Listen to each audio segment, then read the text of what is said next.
What happens when your worst fear becomes your reality? Hi, I'm Brent Cassity. Welcome to the Nightmare Success In and Out podcast, where we explore how to overcome your fears and nightmares and set yourself free. We're going to be exploring this topic with guys I was in Leavenworth with and others who survived their own nightmare. These stories can be inspiring, sometimes sad. There's some humor, but hopefully you can come away with a nugget of something that'll help you knock down some of the prisons you built up in your own mind. All right, welcome back, Nightmare Success In and Out listeners. This is where you come for what happens when your worst fear becomes your reality. How do you adapt, survive, overcome, set yourself free? Folks, don't forget to follow, subscribe, share this thing out, like it up, comment. It really helps the show, and I appreciate that.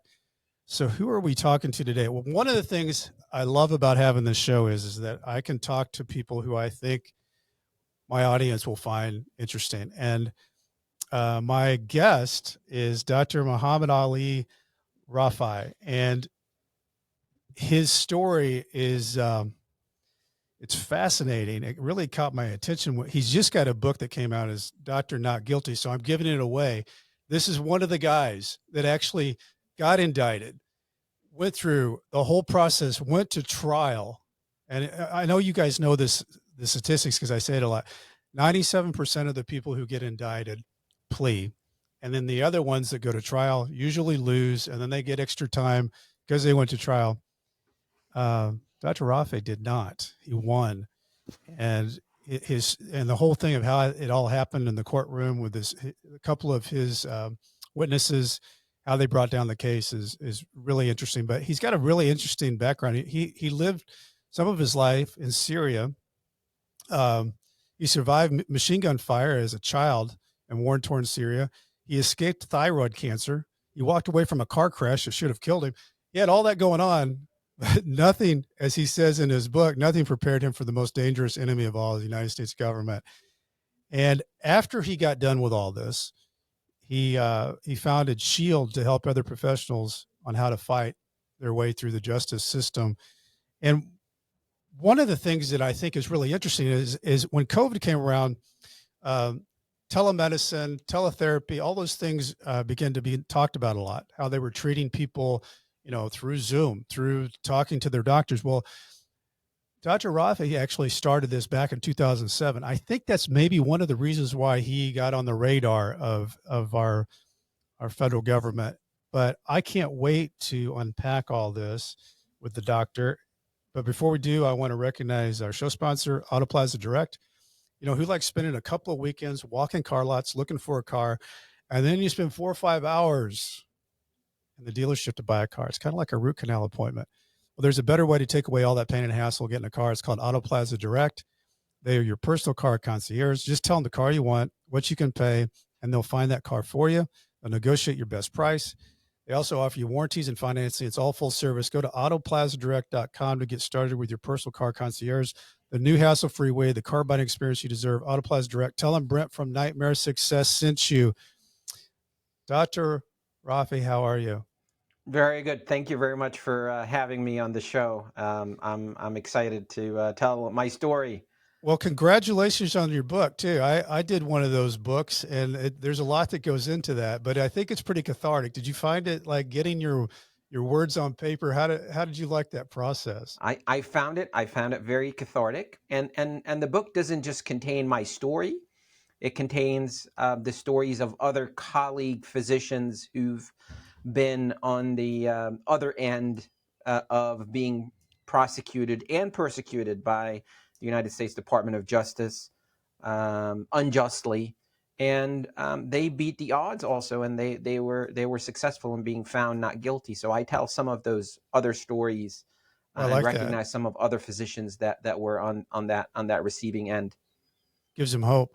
I was just reading on your book there on Amazon, and one of the quotes is Muhamad Ali Rifai's story is authentic.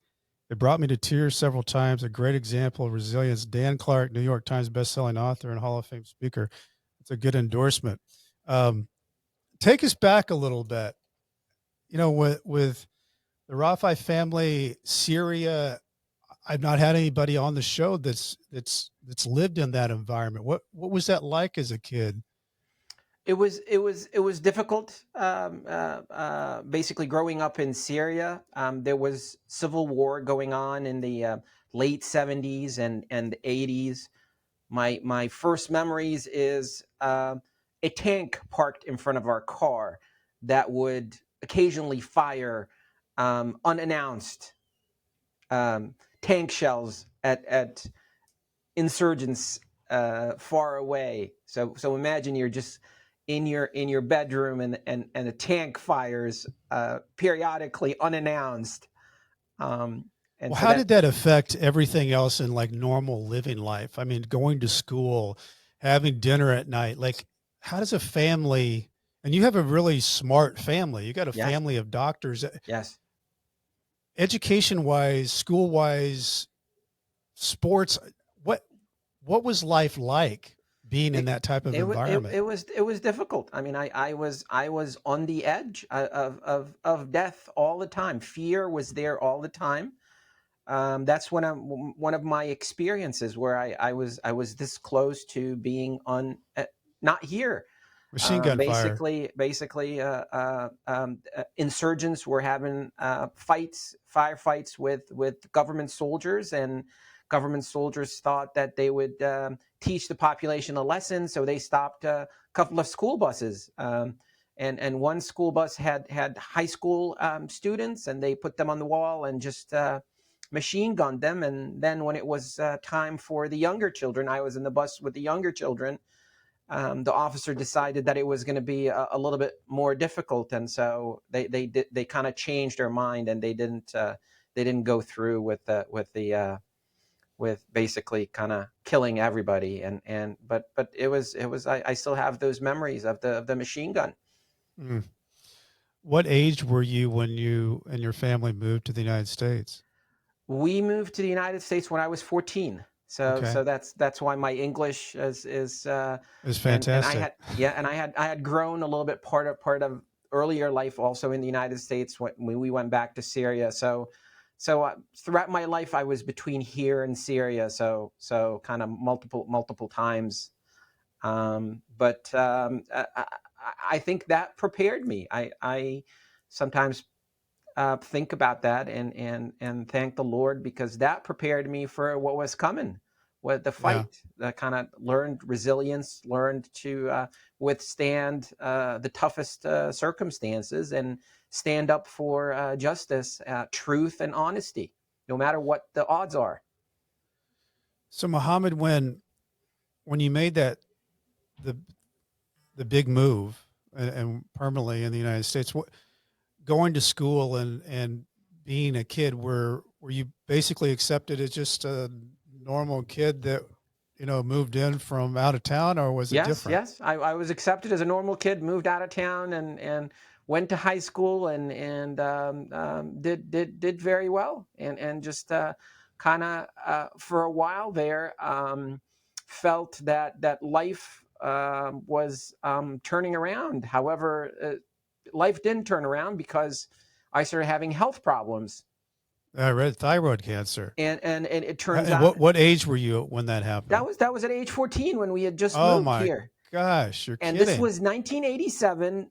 Yeah. In 1986, the Chernobyl nuclear disaster happened, and we were in Syria, and so Okay. there was some nuclear fallout from Chernobyl. I learned that later from my endocrinologist who studied this phenomena, and he found basically they did a thyroid biopsy, and they found radioactive iodine from Chernobyl, Wow. because it has a certain signature. It has a unique, distinct signature as coming from Chernobyl, and it's like that was what was in my thyroid. My gosh, 14 years old. How long of a process did you go through It's to it survive took a that? couple of years, but I was treated successfully, and I'm thankful. But again, another experience and resilience that you think about it, and but you keep going on in life. Was that introduction into that whole process, did that give you a feeling that you wanted to get into medicine? Absolutely. Yes. Yeah. Yeah. Yeah. I loved my endocrinologist. I loved my doctor. And in fact, during medical school, I ended up doing research with him. He's now passed, but he was a prominent endocrinologist, and he's a physicist, and he worked with the U.S. Nuclear Commission because he studied radioactive iodine and was able to tell different fallout events around the world by studying the thyroid of humans as well as cows.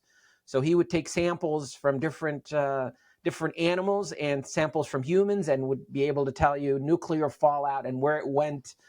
And he had many papers, and I loved that aspect of science, and ended up in medicine. Was it University of Virginia where you He ended was up? at the University of Tennessee, so I Okay. actually did work at the University of Tennessee, and actually ended up doing some cutting edge research in basically biochemistry as well as neuropharmacology, so studying the brain, Mhm. and that's how I ended up in psychiatry. And you're an internist. Yes. So Yeah. I actually, funny story there. My parents, were Middle Eastern, so when I told them I wanted to be a psychiatrist, they said, "Oh, not psychiatrist. Come on." and so I think it's perfect though, yeah, Muhammad, I because you know, can I know. be an internist and I can talk to you about it. Yes, and so they negotiated with me. They said, "Can't you do something in psychiatry, but add something to it?" So Yeah. there was a University of Virginia had a program where you did internal medicine and psychiatry, and Okay. so I did that. I did that for 5 years, and I loved research. So I actually got recruited to the National Institute of Mental Health in Bethesda, Maryland, and was Wow. there for 3 years. Wow. So it was funny because I was a federal government employee. Right. I worked for the federal government for like 5 to 8 years. I was at the Department of Health and Human Services. That's the same department Yeah. that Office of Inspector General ended up investigating me years later. But How I've done ironic. my public health service. That's really something. So you step out and get involved with your own practice, I guess. Yes. And what was it that, because the time period that you got involved with teletherapy, telemedicine, using the screen to help people, Sure. how did you get introduced to that at such an early time period? So it was the year 2006. I had just moved to my area. I'm in Pennsylvania. I'm in the Greater Lehigh Valley, Pennsylvania, and it's a rural area. And I worked for this large hospital system that had multiple hospitals kind of far away from each other. Mhm. And they were interested in, they didn't have enough doctors, they didn't have enough psychiatrists. Mhm. So they were interested in spreading around my services around different areas. And so basically, telehealth, they brought in an expert for telehealth that was doing telehealth in Missouri. And basically, we implemented a telehealth system where I would be sitting like this in my office, and I would telebroadcast to several other hospitals in the area and basically see patients.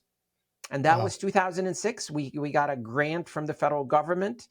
It was quite expensive. That system that they bought, the telehealth system, cost them $5 million. Now you have $100 phone, you can do telehealth or Sure. anything. But those days, it was an expensive system, and but it worked out very well. We published some good papers, and the federal government thought that this program was very, very successful. So you're just moving along as a normal guy, having great success. How does your nightmare fall on you? Um, we actually part of it is that I started a private practice, so I went away from a hospital. I wasn't in a hospital system, and I started providing telehealth services to nursing homes in Okay. rural Pennsylvania that didn't have anybody that could help them, and helped a lot of people, helped a lot of patients that were elderly people in rural nursing home. They were lonely. They were having psychiatric issues. Some of Makes a these lot of nurse, sense because they can't travel, yeah, and most of them. some of these nursing homes were kind of literally almost small psychiatric hospitals because they had a lot of people that had psychiatric problems, and Mhm. It was only Dr. Rifai that would come through a screen like this and would see patients for several hours every week. And that was very, very successful. But the federal government, I mean, the different arms of the federal government didn't communicate with each other. Medicare was encouraging us to provide services to these patients.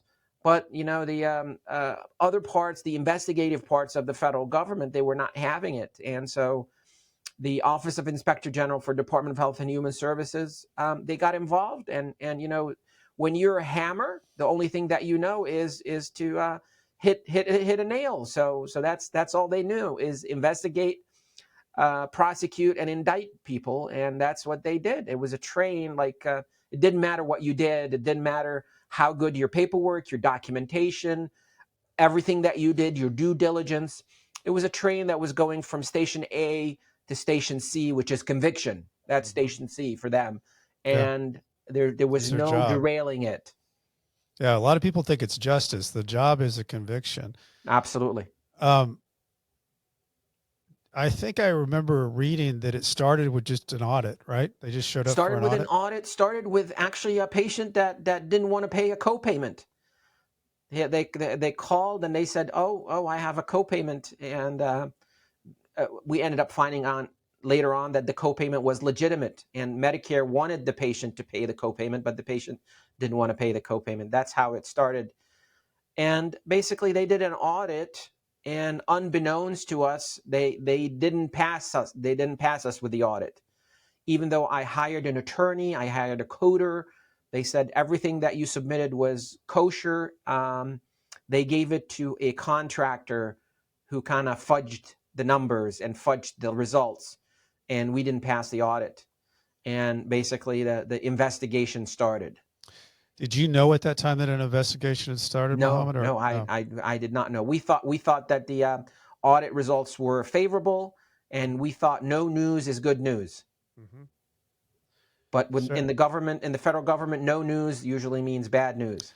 So this was it 2017 that 2017, happened? 2018, and then they came with a search warrant in 2019. Yeah.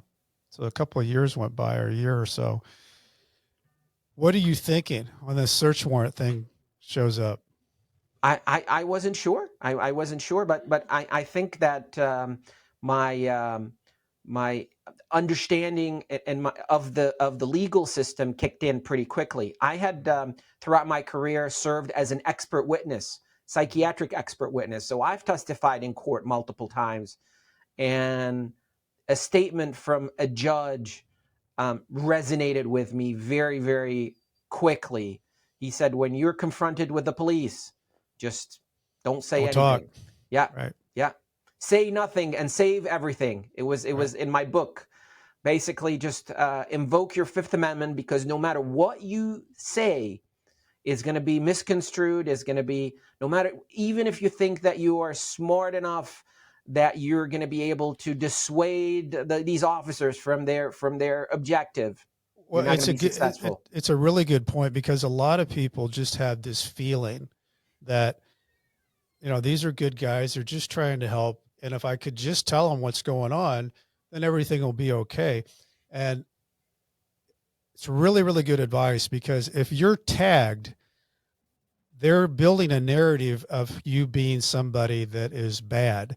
They don't want to hear anything about what your story is or how it is. They're building a case against you. Mm-hmm. And so they're professionals. Yes. They're professionally trained, and you have to put somebody with them on the other side of the fence that's also professionally trained, so that they know exactly what these people are doing. The naive person in the middle has no business in a professional game. Absolutely.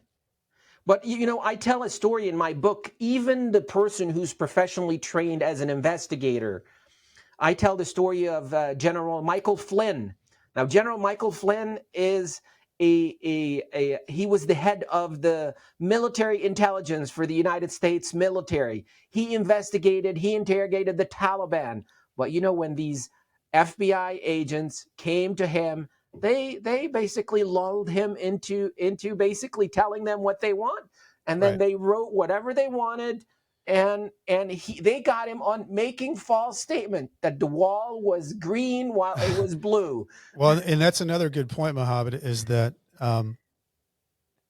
when they're called 302s, and when you have a 302, and that's when they come and they interview people, they don't record that. They write it down, and sometimes they just write down what it is that they remember. But you would think in the 21st century that anything that's going on with an investigation and when you're interviewing somebody is actually recorded. Yes. And it's not. And what you just said, Muhammad, is that they can also get you for saying something that they believe was not true because of how they wrote that down, because there's no recording to it. Absolutely. And So you know, if you say, I want this recorded, they say, we're not going to do an interview then. Not doing the interview. Yeah. Yep. It's the way it works. And a lot of people don't know that. A lot of people, and so unless you're in it, you don't know I'm hoping that people read my book and understand that when federal agents come, don't say anything. Yes. Wait for the lawyer. In my case, we actually even waited until the court date. We said nothing until the court date and just saved our cannons for the court. Right. Absolutely. So they come and they do the I guess was it a raid or they did a raid. I mean, I want to be fair to them. They were not they were kind. I mean, they knew it was a medical office. They were kind. They knew exactly what they wanted to do.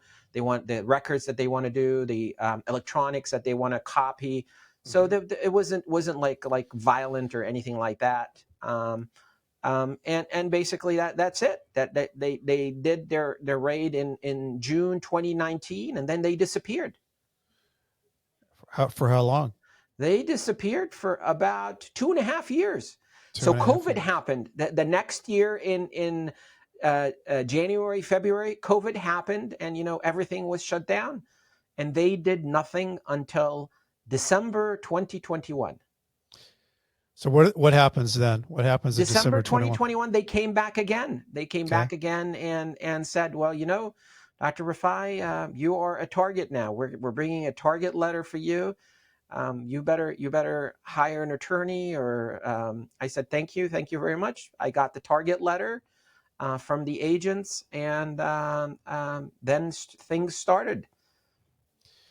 So you get an attorney, and I remember that you said you were grateful for your attorney because he was very familiar with the business or the medical field of psychiatry. Sure, yes, yeah. Which had to have been helpful for you.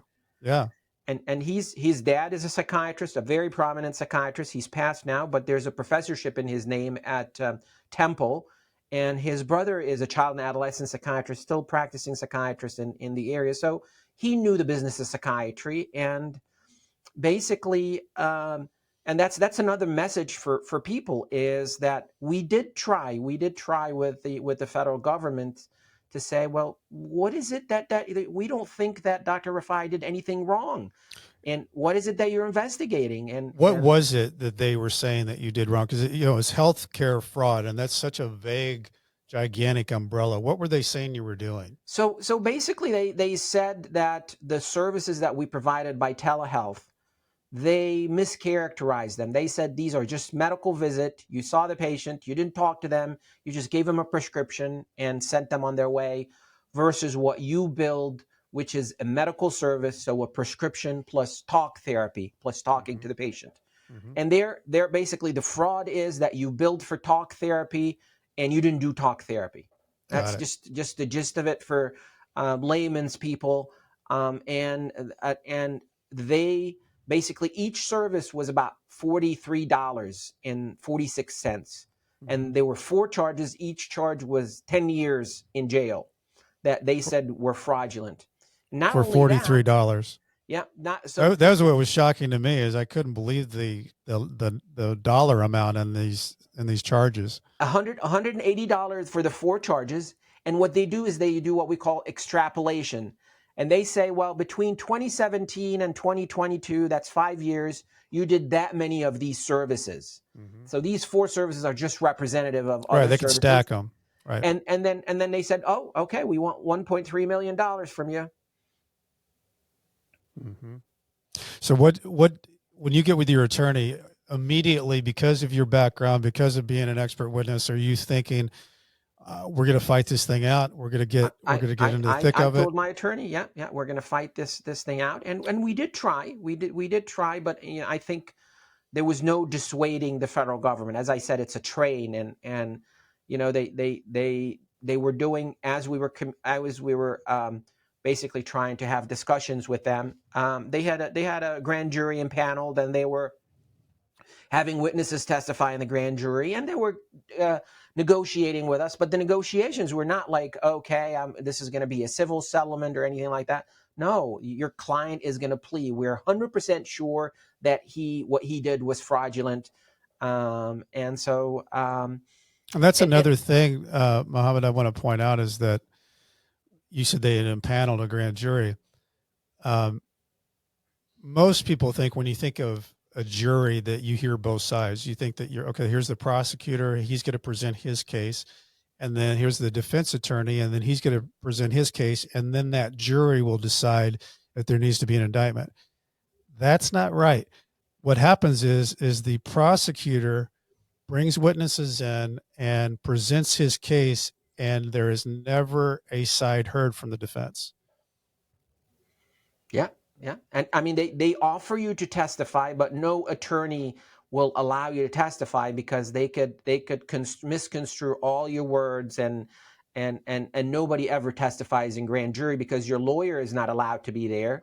He's not allowed to basically talk to the other witnesses. So the odds are stacked against you. So basically, this is why there's the famous saying that prosecutors could indict a ham sandwich. A ham sandwich. Yeah. And that's true because you're only presenting one side. Yeah. Yeah. Well, I want to take a break here because when we get back, I want to go in and talk about what it was like to go against the United States of America versus your name, and what that whole process and how your witnesses were and everything else that happened and how you felt when you walked in that room. Sure. Absolutely. So a lot of people don't like how they show up online. Many individuals think there's no hope when it comes to managing your reputation on Google. Well, there is hope. It's called the Discoverability Company that can help you. Whether you're building a reputation from scratch, repairing your search results from a negative news story, Discoverability can also help you how you're portrayed on popular AI services like ChatGPT. To learn more, visit discoverability.co, not .com.co. They're even launching a do-it-yourself option, a course for individuals who want to take on their search results on their own budget and speed. Listeners of Nightmare Success can take $100 off the DIY SEO course with coupon code Nightmare Success. And the Nightmare Success podcast is sponsored by the White Collar Support Group, the world's first support group devoted to people navigating the white-collar criminal justice system. I'm a member of the White Collar Support Group, and I can tell you this is a bunch of people who help each other through the criminal justice journey for free. Whether you're just starting your journey or you've made it through to the other side, this is a great space for you. You can join us on Zoom Monday, 7 p.m. Eastern Time. I also want to give a shout-out to there's going to be a White Collar Conference, the second one of its kind, October 11th. So if anybody wants to check into that, goes to prisonist.org, and you can find out all the information about White Collar Support Group and the Federal Expungement Initiative and all the other things that's on that website. So I want to give a shout out to the Yes. White Collar Support Group. This Sunday, I actually attended a talk by attorney Jeff Grant. Yes, Jeff Grant. St. Bartholomew's Church in New York City. And it was an honor and a pleasure to be with him, and we went out to lunch after that. And I saw the picture. It was a great experience. It was an honor and to support the federal expungement project that he has. Well, it's Jeff's become a really good friend of mine, and he's got a heck of a story of his own. But he's put together this national support group, and for the first time, we're starting to step into some initiatives. And I think there's 44 states that have some form of expungement to give somebody a clean start on their second chance. But there's nothing on the federal side, and we believe there should be. Yes. And that's what we're working on. We've got some law professors and people in the field that are helping us, and we're starting to get together with legislative people, senators, and those type of people. And So I'm in the midst of that. I'm in the midst of that. That's chapter 2 of my story. There you go. There you go. Well, let's jump into, Muhammad, the thing that nobody does except what you did. You're in the 1% group. Getting prepared, knowing you're going to trial, and you're looking at years. You're looking at years of this. I also, on the research, saw that you actually went because you thought, well, if I'm going to be going to prison, I'm going to go check out one of the prisons around here, one of the federal prisons. Yes. You actually did that, drove around to check it out, which I thought was incredible. I asked, well, okay, I'm Muhammad Ali, I'm Muslim. I want which jail, which federal correctional facility, camp or low is going to be the best for a Muslim? And they said Otisville. They have halal meat and they have kosher food. Go check it out. There you go. All right. So it's about 2 hours from where I live. I drove on a Sunday. I checked it out from the outside. I said, okay, I'm at peace. If I don't win in this trial, this is where I'm going to go. I'm prepared. Yeah, and you're not going to be there for a couple of weeks for a bad camp. You're going to be there for a few years. It's quite an experience. So let's jump into this court and case. Did you feel like, Muhammad, the day that it arrived, did you feel like you were prepared? Did you feel confident? How did you feel walking into that courtroom? Apprehension. I mean, I apprehensive and anxious. Yeah. There was a lot of things. I'm a scientist. I'm a psychiatrist. I pride myself on being able to read people. Mm-hmm. There was some questions that I didn't have answers to. Neither did my lawyer, actually. So our first day in trial was actually jury selection. And so we basically, the court brought in about 65 potential jurors to choose a panel of 16 people, 12 jurors and 4 alternates. Mm-hmm.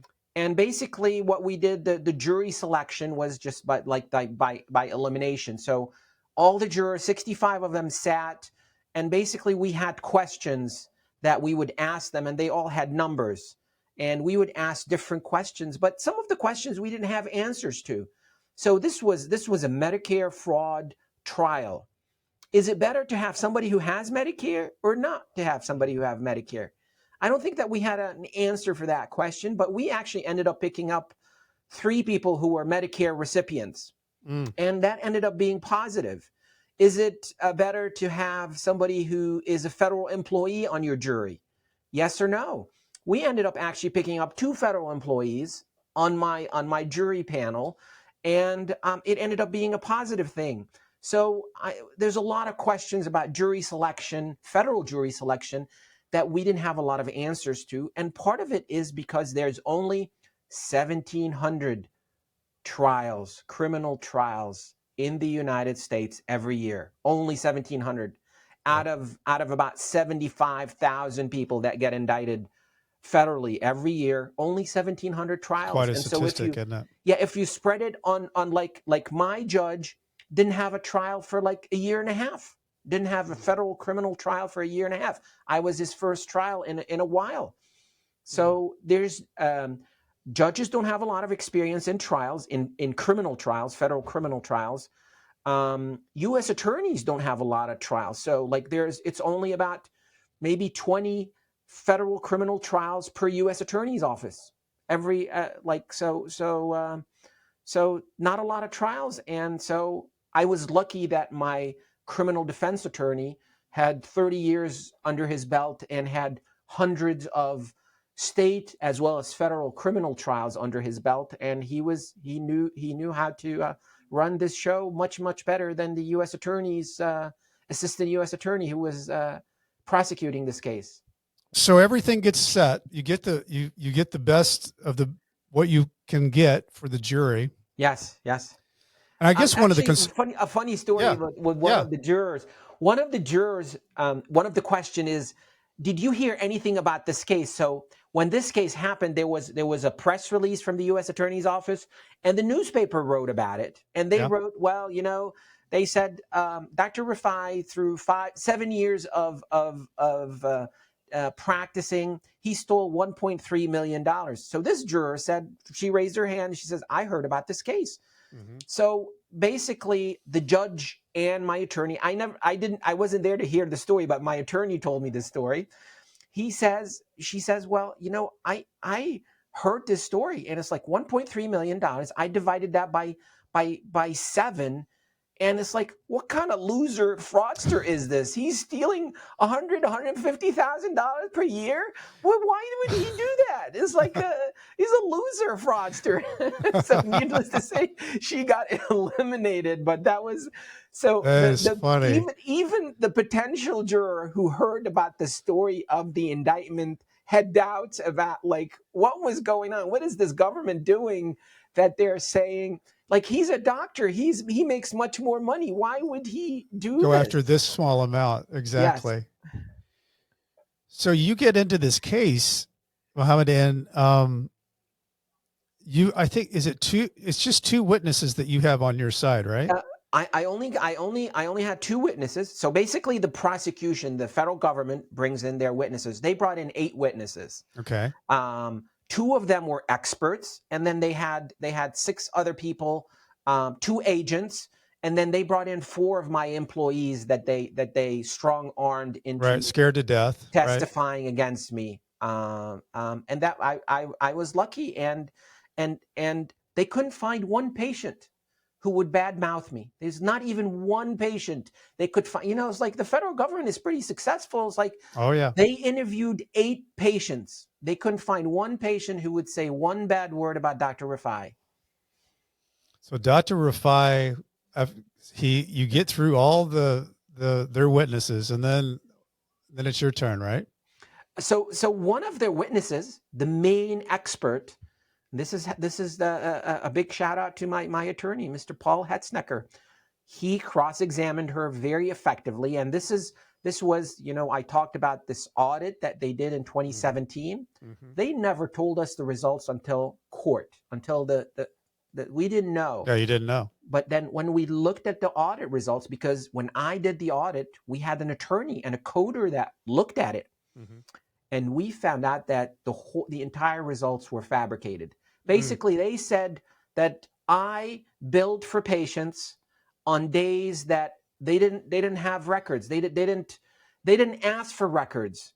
And then it turns out that I never saw the patient on those dates, never billed for the patient on those dates, and I was like, it was complete fabrication. Wow. And my attorney, Mr. Paul Hetznecker, drilled that witness. She started crying on the stand. Mm-hmm. She was a nurse, and she was like a coder auditor, and she got scared because it's like a Perry Mason moment.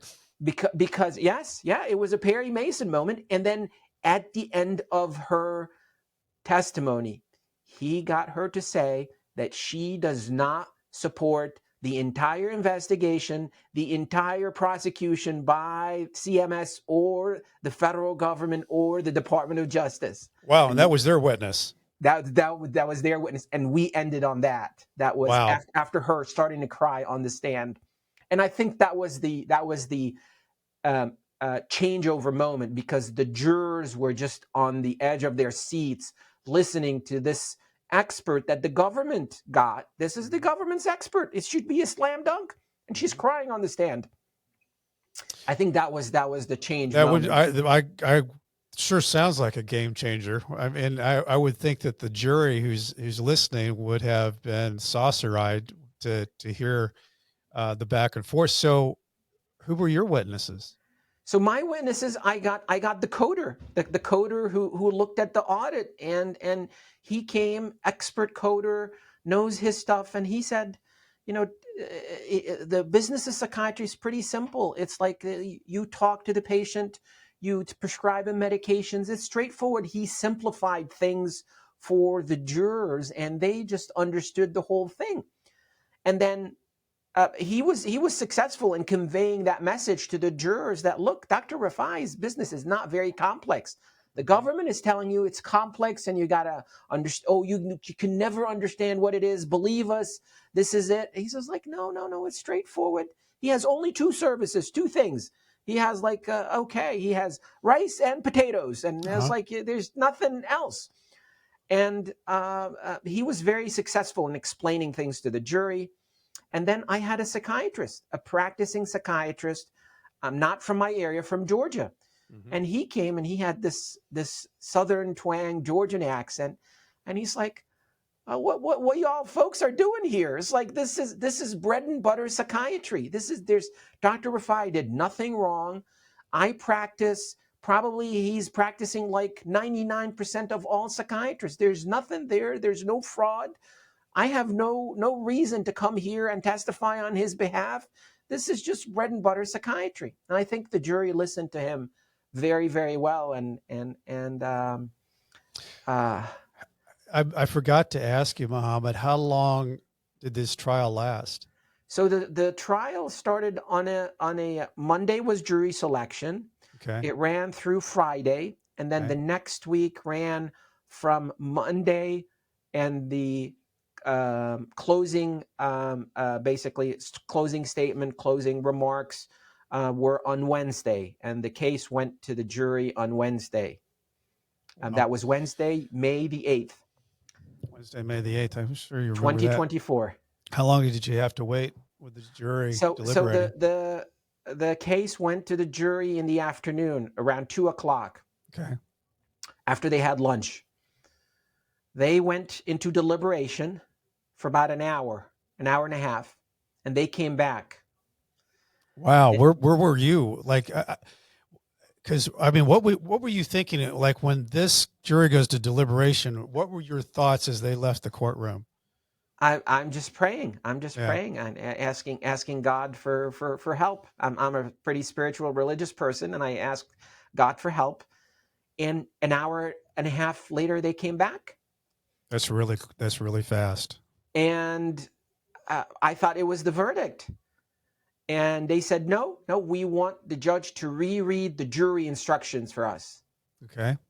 So maybe they some of them were having doubts, so the judge reread the jury instruction for them another hour, and then they said they want to adjourn for the day. So that was 4:30, and they went home, and then we came back on Thursday morning. They started deliberation again at 9:30 in the morning. And at 10:15, they came back and they said they have a verdict. Wow. So they just like the movies. I mean, so they file in. They're walking in one by one, and I'm standing. My lawyer is standing. What was the amount of time that you could have received? How they do with those charges? The federal government said up to 40 years. 40 years, yeah. Yes, 10 charges, 4 charges with 10 years each. 10 years each. Yep. So 40 years, but I mean, there's a table, but and it's about the loss amount also. Right. But they scare you. They said 40 years. You could get up to 40 years. That'd be the rest of your life. Yeah. So you're standing there. I'm standing there. And I didn't know, but I noticed that it was a lady who was carrying the envelope, the jury forewoman, and I swear she looked at me and smiled, but I don't know. They handed the envelope to the judge, and the judge opens it. He reads it. He hands it back to the bailiff. The bailiff hands it to the jury, and the judge says, "Ladies and gentlemen of the jury, have you reached a verdict?" And basically, it was not guilty on all charges. Four not guilties. Wow, you must have just felt like you could float. For a second, because the prosecutor says, "Judge, we want to survey the entire jury, so every juror has to say not guilty 4 times." Oh my gosh! So wow. So that gives another chance for maybe a juror to say, "I changed my mind," or like. I've never seen that done, but you don't see very many cases. They do that with every. They're trying to get a juror to what's that? Trying to get a juror to change their opinion. Yes. or their Yeah. verdict. Yeah. Yeah. So they surveyed the jury, and it was 4 not guilties on every 48 not guilties. I meant to ask you, when you're going through all this, it obviously costs you money. How did it affect your business? It affected the business a lot. I mean, so this is how uh, people sometimes don't realize kind of how dysfunctional the federal government is. So I am being prosecuted by the United States Department of Justice. Mm-hmm. I am being prosecuted by the Office of Inspector General for Department of Health and Human Services. The Center for Medicare Services, that who administers Medicare services, is separate from those. And they sent me a letter saying, Dr. Rifai, we understand the United States Department of Justice is prosecuting you. We don't know what's going on, but we'd like you.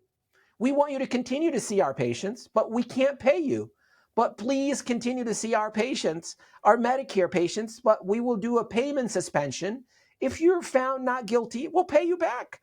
If you're found guilty, tough luck. That money will go into your restitution, and then you're just banned into Neverland again, Right. of not being able to practice. But you see how much there's like a dichotomy and a complete separation. And in fact, after the not guilty verdict, because they needed me so much, they turned back my Medicare privileges within like 2 months. Wow. Immediately, they said, "Oh, Dr. Rifai, we're going to pay you back. We want you to see these patients." And to this day, I continue to see patients. So it was very interesting how just you live in this twilight zone where it's like, okay, so they want me to see the patients, but the Department of Justice says I'm a fraudster. Which Right. one is it? Isn't that crazy?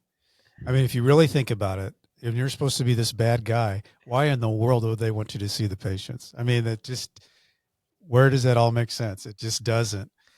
And I was lucky. I had patients that came to court and testified on my behalf. The It's a big government did deal. not even have one patient they could bring and say, Dr. Rifai was a bad doctor.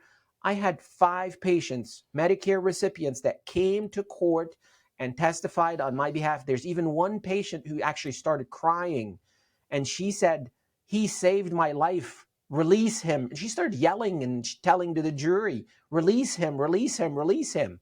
Mm. So that was I was lucky that my patients endorsed me Oh, absolutely.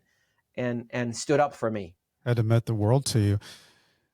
So what does Dr. Rifai do walking out of that courtroom? How do you get back into your life? I'm still numb. I mean, How long has it been? It was May 2024. So this is August 2025. So it's been Yeah. about 15 months now. Yeah, a little over a year. And I know that you're kind of in the midst of trying to get those dollars back that you defended yourself with through this whole process. What's that like? Sure. So the So I story. think it was like over $1 million, wasn't it? Yes. So I was lucky that I was supported by my family. You know, I have 3 brothers who were physicians, Mm-hmm. and we just band together because they believed in me. They believed in their little brother, that he wasn't a fraudster, he wasn't a thief. He does everything ethically and protects his patients. And we band together, and we paid as much as is needed to basically to get experts, to get a lawyer, to get a psychiatrist to testify on behalf, investigators. We did not leave a stone unturned. Wow. And just to show how dysfunctional the federal government is, so basically, after I was found not guilty, I went on my life, and you know, I wanted 6 months later, I wanted to travel, and I didn't want to go to travel and like on a vacation. I'm a spiritual religious person. I wanted to travel to Mecca. Mm-hmm. And so after Christmas 2024, I went to renew my passport that had expired. And I was at the passport center in Philadelphia, Pennsylvania. And basically I said, can I renew my passport? I'm traveling I had taken an appointment. I'm traveling in a few days. I didn't anticipate that I was going to travel, but it expires. And so they took my passport, my application, and then they said, can you have a seat? And then like 3 minutes later, somebody taps on my shoulder, and I look back, and there's 2 armed police officers from the Department of State Security. And they said, Mr. Rifai, how do you have your passport? I said, I have my passport. It's like, what's going on? They said, well, the federal database have you still under indictment, and that the federal government wants you. And how do you have the passport? Didn't you hand it in? I said, yeah, I went to trial and I was found not guilty. So they take me to a detention area, and they said, we have to arrest you and send you to the federal detention center in Philadelphia. And I said, but I went to trial. Can't you call my judge? Somebody needs a phone call. Yes. So actually they were nice and actually called my judge, and the judge said, he went to trial. I'm going to send you the order. He was found not guilty. And apparently, basically because of dysfunction of the federal government, they never recorded the not guilty verdict into the federal database. So I was still wanted. Is that crazy? So I ended up actually applying to the court. My lawyer was busy at that time. So I ended up applying to the court pro se myself, asking the judge to re-record the order in basically in the court docket. Mm-hmm. And basically the judge kind of made a comment that this resets the clock for me if I wanted to apply for basically sanctions and attorney's fees from the federal government. And on top of it, I applied for expungement. Yeah, and so that legal battle is ongoing now. Wow. That's incredible. So it never ends. It never ends. But in the meantime, you founded a company called Shield that helps other professionals out in situations. Can you talk about that? Sure. So SHIELD is an acronym for Support and Help in Ethical Legal Defense. And I help professionals, physicians, as well as other professionals who are going through legal issues or federal indictments or even state indictments, mm-hmm. and just guide them through how to go through this situation and how to make the best informed decisions as possible. As I talk about it in my book, kind of just like the decision tree is very, very difficult and depends on the person's situation. And so it's very, very important that they understand the decision that they're making. And sometimes without guidance from somebody who's been through that path, lived experience. Absolutely. They may not be able, and I may not have the best answers for them, but I will tell them, because I've been through this journey. I have friends who have been through this journey. I know experiences of other people, and I can tap into the experiences of people that have been in this situation and can at least advise them or tell them where to get the best possible advice. That's great. And you have your own podcast. I have my own podcast. I started my own podcast actually after my experience at the Passport Center in Philadelphia. The next day, right, I started my podcast and talked about my experience. It's an AI-powered podcast. It's called The Virtual Psychiatrist. The Virtual Psychiatrist, which is perfect for you. Right down your pathway. So what do you think, after all that you've been through, Muhammad, everything that you've experienced, what do you think is your biggest takeaway through it all? I tell people, listen, the federal system is very, very complex. The rules and regulations are very, very complex. There's a book that every professional who practices their profession in the United States breaks 3 federal laws every day, unbeknownst to them.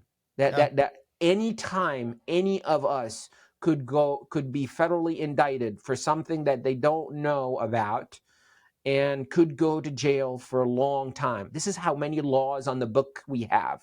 Yeah. That some, And I wrote an article on a blog and gave an example that for example, a physician or a lawyer could basically have an expired fire extinguisher in their office, and they potentially could be federally indicted because of false claims acts, basically because the expired fire extinguisher makes them not in compliance with state laws, and then every service that they submitted, for example, if they're contracted with the federal government, is a fraudulent service, and that's it. They And they could have go no idea. down that road, and it's like, even if expired by one day, you could have fraudulent services on that day, and that's it. That's the end of you. And that's a really good point too, because you're grown up to believe that the breaking the law is all about intent. There's so many thousands upon thousands upon thousands of laws. There's can be all kinds of things where there's never an intent. It's just part of the circumstances of where we are with the statutes and laws that we have on the books, and they can use those to their benefit Sure. and their efforts when they're trying to tag somebody. I think it's amazing. I think your story is fascinating because you're like walking through the eye of the needle, and you did it. And I'm so glad that you are using what you've experienced to help others with it, because so many people get into that world of the unknown, dealing Sure. with, especially the federal government.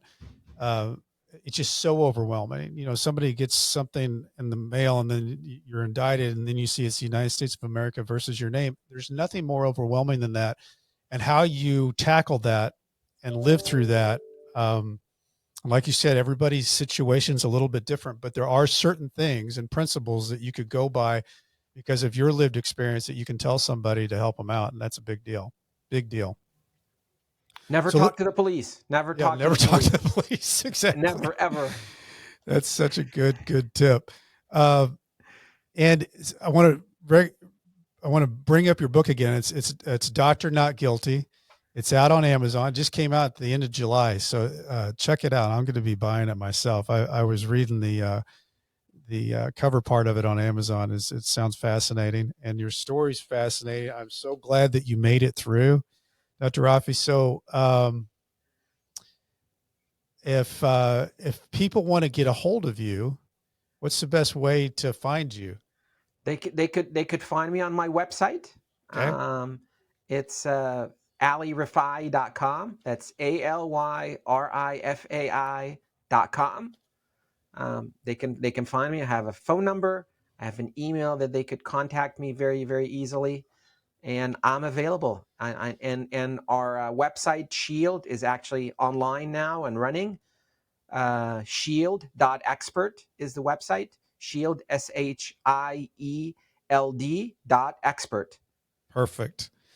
And I want to give a shout out to Homestead Financial Home Mortgage. They let me use this podcast room with all the fancy lights and cameras. And if anybody's got home mortgage needs out there, Greg Yaftiev is your guy. He knows all that stuff.